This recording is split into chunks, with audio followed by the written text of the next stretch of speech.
a ka gjin musliman sipas Kuranit dhe hadithëve dhe si përshkruhet dallimi mes gjinëve besimtar dhe atyre jo besimtar? Absolutisht ka prej gjinëve që përmenden në Kur'an, pra në surën Gjin, përmenden edhe gjinët musliman, pra. Ku Allah i madhreshëm pra në surën Gjin i ka përmend edhe ata që janë pra gjin musliman, po edhe ata që janë jo musliman.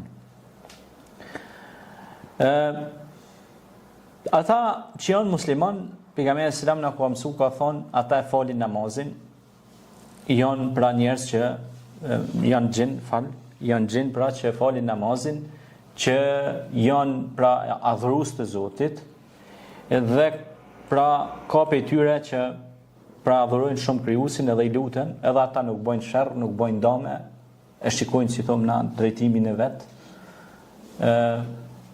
Ashtu siç ka njerëz që janë besimtar, bojnë veç mirësi, nuk bojnë dame, e shikojnë punën e vet. Por ashtu siç ka kenu shejatimin e xhin, ka shejtan pe xhinve, pra xhin që janë bën palë shejtanit mallgum. Janë bën ushtri e iblisit, janë bën formë e iblisin, Allahu na ruaj, wa kanu min al-jinn. Iblisi ishte pe djajve. Po u boni grupi tina pe fisit tyne, e pranun do më thonë, hynën realisht në mosbesim dhe u largun nga adhurimi i Allahut. Se iblisi ishte adhuruesi i Allahut, po hoqi dorë nga adhurimi, u bë pe mendjem dhej.